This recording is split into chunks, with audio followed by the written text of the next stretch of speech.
Pemirsa, lonjakan harga emas dunia seharusnya menjadi kabar baik bagi Indonesia.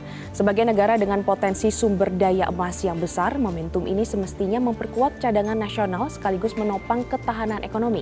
Indonesia merupakan negara dengan cadangan emas terbesar keempat di dunia berdasarkan data dari US Geological Survey Mineral Commodity Summaries.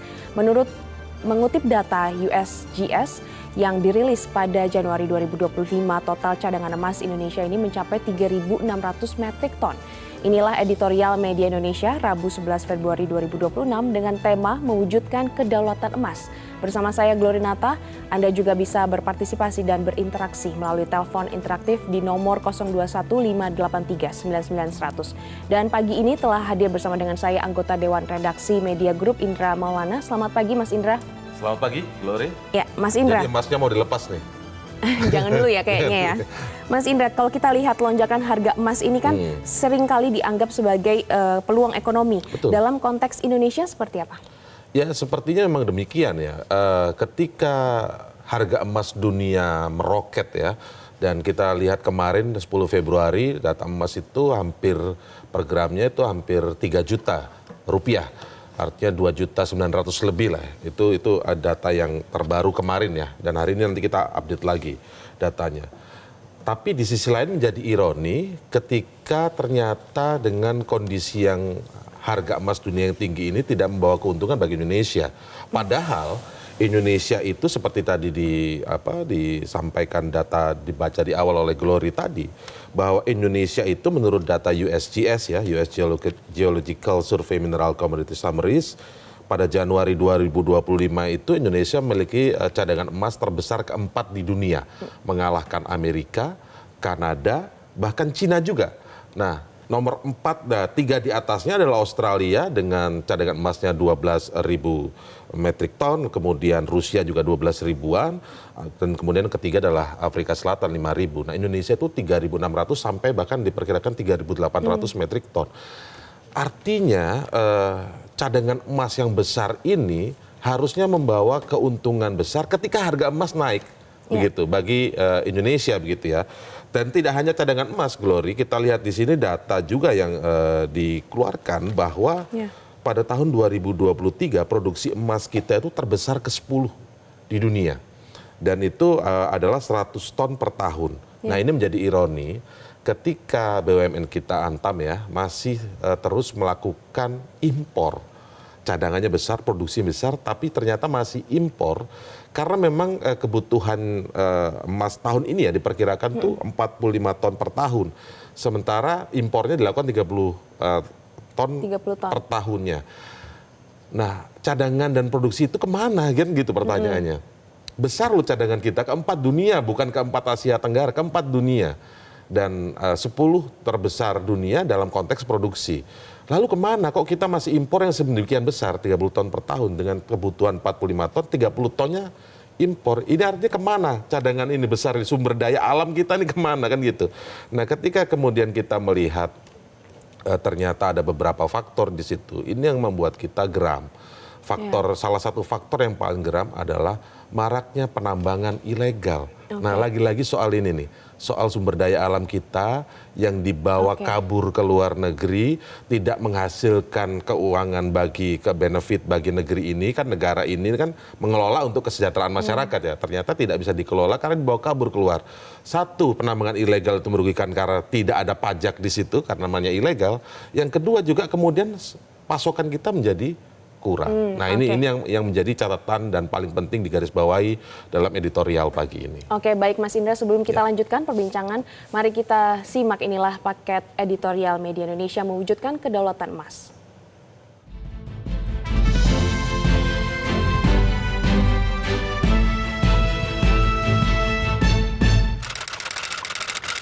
Mewujudkan kedaulatan emas.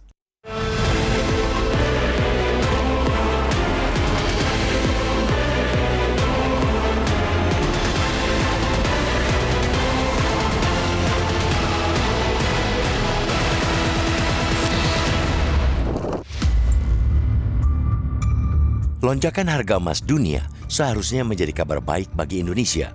Sebagai negara dengan potensi sumber daya emas yang besar, Momentum ini semestinya memperkuat cadangan nasional sekaligus menopang ketahanan ekonomi. Indonesia merupakan negara dengan cadangan emas terbesar keempat di dunia berdasarkan data US Geological Survey Mineral Commodity Summaries atau USGS. Mengutip data USGS yang dirilis pada Januari 2025, total cadangan emas Indonesia mencapai 3.600 metrik ton. Bukan hanya cadangan, produksi emas Indonesia juga menjadi yang terbesar ke-10 di dunia. Pada tahun 2023, produksinya ditaksir mencapai 100 ton per tahun. Namun di tengah produksi yang impresif tersebut, Indonesia ternyata masih impor emas. Impor emas, terutama yang dilakukan PT Antam, mencapai 30 ton emas per tahun untuk memenuhi kebutuhan bahan baku produksi. Hal ini dilakukan Antam untuk menambal kekurangan atas kebutuhan emas dalam negeri. Kebutuhan emas per tahun diperkirakan mencapai 45 ton. Banyak faktor yang memengaruhi kurangnya pasokan emas dalam negeri, sehingga memaksa impor tetap dilakukan. Pertama, perusahaan-perusahaan tambang emas selain Antam masih banyak menjual emasnya secara ekspor karena dianggap lebih menguntungkan dan lebih fleksibel. Kedua, masih maraknya tambang emas ilegal yang tidak terpantau.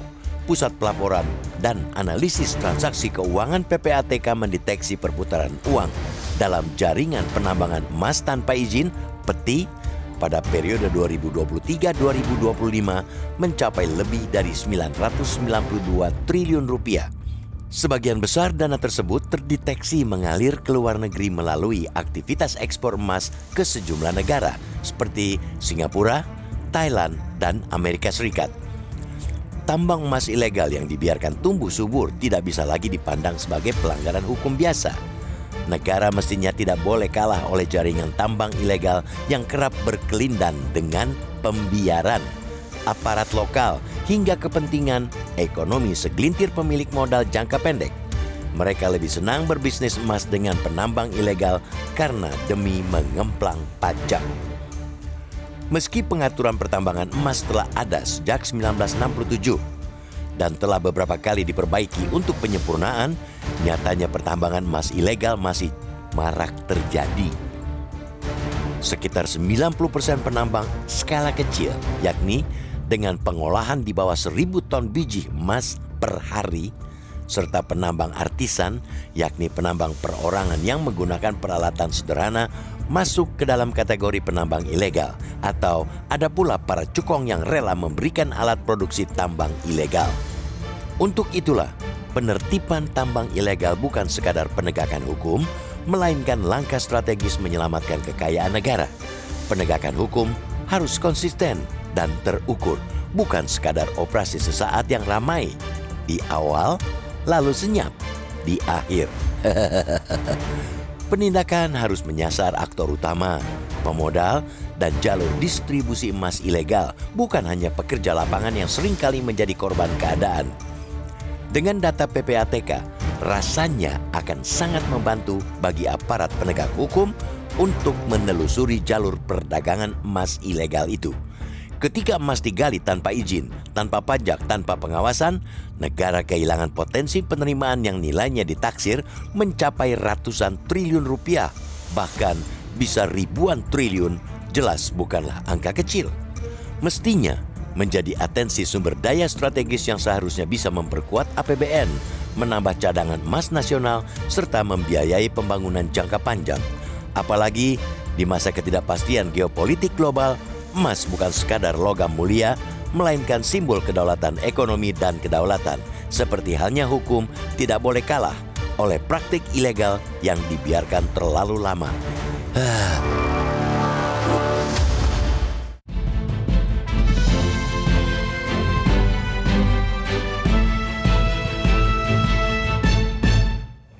Pemirsa, kami harus jeda terlebih dahulu, tetaplah bersama kami.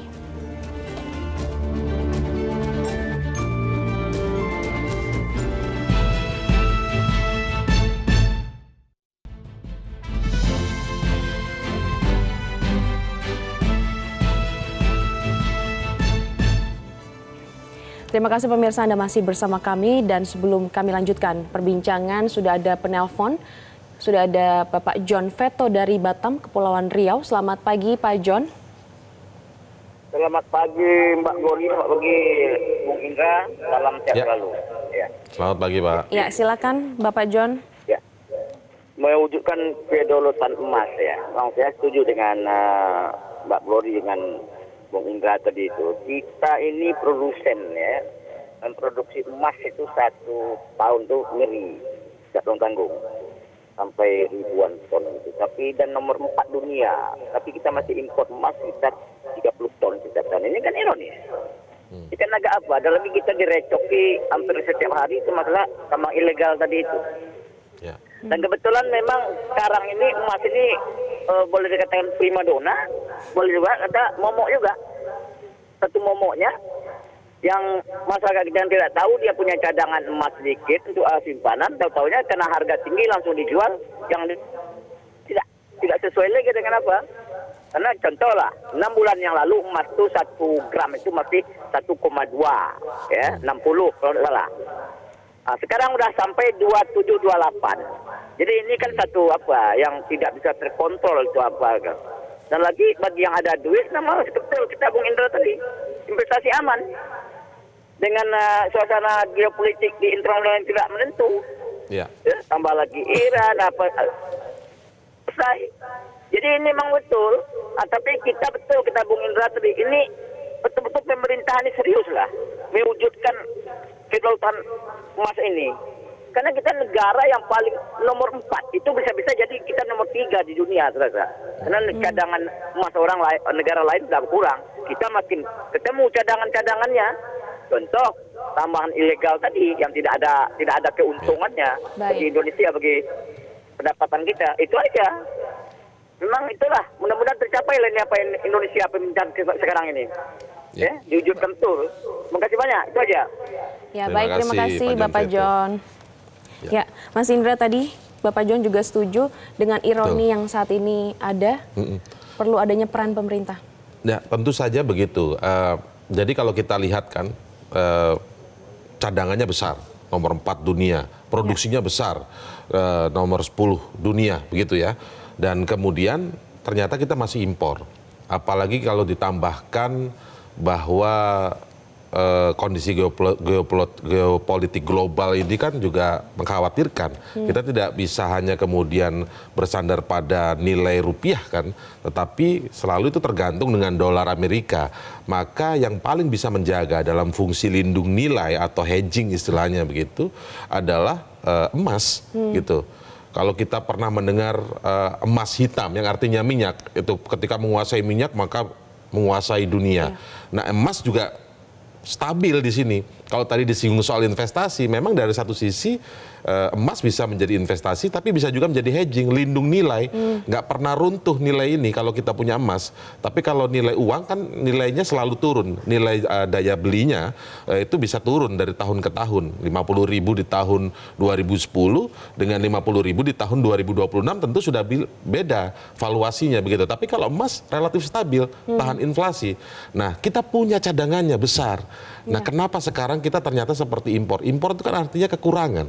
Nah, ketika kekurangan ini menjadi pertanyaan, kenapa cadangannya besar tapi masih kekurangan? Kan itu pertanyaan besar. Nah, ketika kita tadi gali lebih jauh, ternyata masih banyak sekali tambang ilegal. Data PPATK tadi yang menyebutkan bahwa penambangan emas tanpa izin atau peti di tahun 2023 sampai 2025 itu perputaran uangnya 992 triliun. Bayangin kalau 992 triliun itu kalau potensi kehilangan dicegah dan bisa tetap ada di Indonesia untuk biaya program-program prioritas pemerintahan Prabowo tentu akan sangat mensupport sekali kan. Nah, ini menjadi penting juga begitu loh.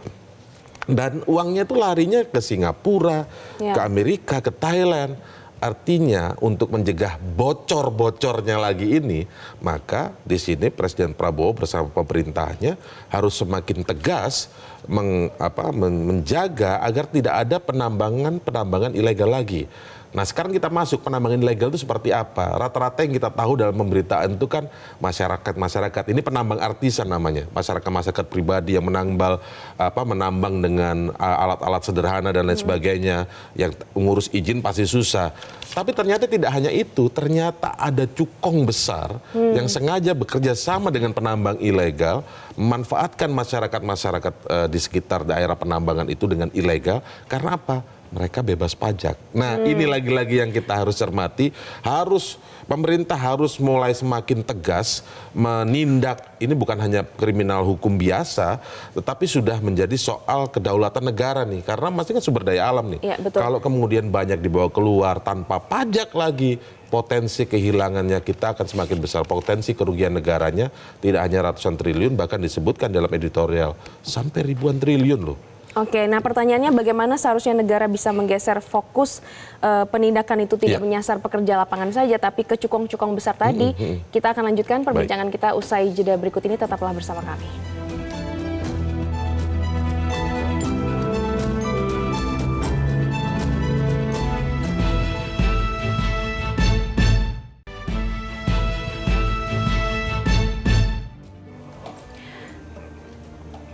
Baik, terima kasih pemirsa, Anda masih bersama kami dan kami lanjutkan perbincangannya tadi. Dalam praktiknya ternyata penindakan sering menyasar pada pekerja lapangan tapi bukan aktor utamanya. Lalu bagaimana negara seharusnya bertindak? Oke, tadi kita singgung bahwa penambangan ilegal itu ternyata ada juga cukong-cukong besar yang kemudian mempekerjakan para penambang artisan ini yang melakukan penambangannya secara ilegal tanpa izin. Dan kalau kita lihat angkanya tadi ya, dari data 2023 sampai 2025, 992 hampir 1000 T ya? Triliun, hampir 1000 triliun. Ini kan kalau potensi itu bisa dicegah, Glory, itu kan bisa memperkuat APBN kita.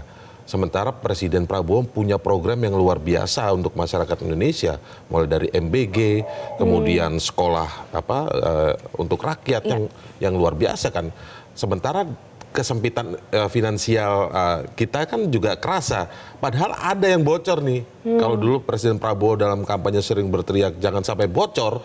Nah kita sekarang minta Pak Prabowo, Bapak bisa punya kuasa untuk mencegah yang bocor-bocor ini Pak. Gitu. Artinya penindakannya jangan yang mereka yang sedang melakukan di lokasi saja. Itu benar ditindak, tidak salah, benar. Memang harus ditindak. Tapi lari dong sampai ke cukongnya. Ditelusuri siapa pemodalnya itu siapa, sehingga mereka para pemodal cukong ini kemudian harus melakukan penambangan ilegal melalui orang-orang yang bekerja di sana begitu, menghindari pajak dan lain sebagainya. Nah ini yang penting, dan apalagi kalau kita kaitkannya dengan yang lebih besar lagi, Glory, dengan kondisi geopolitik tadi global yang tentu inflasi harga-harga di tengah kita lihat bagaimana Amerika, Iran. Kemudian kita lihat lagi bagaimana posisi Rusia, Cina dengan Taiwan, kemudian kita lihat di Timur Tengah. Ini kan sebenarnya kondisi yang mengkhawatirkan ya secara dunia, secara global gitu. Nah Indonesia harus punya ini nilai yang kuat untuk mempertahankan daya belinya, dalam arti daya beli. Artinya apa? Kita punya emas gitu. Kita belum bicara minyak nih, kita emas dulu nih kita beresin. Kita punya emas, cadangannya terbesar keempat di dunia, produksinya 10 besar di dunia gitu loh. Bukan regional, di dunia gitu.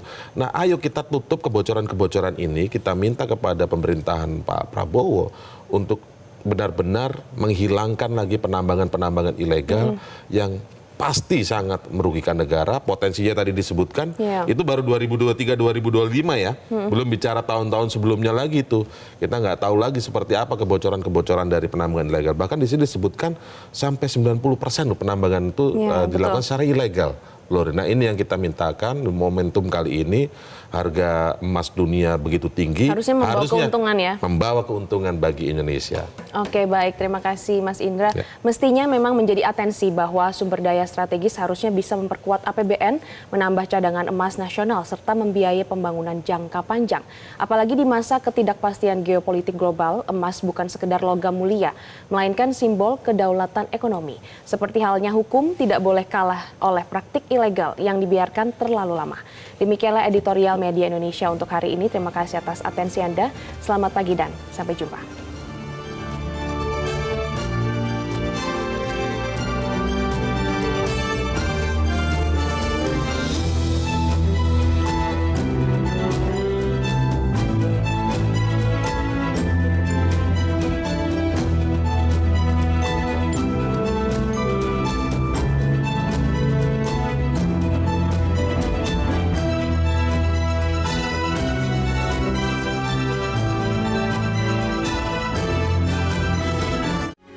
Metro TV.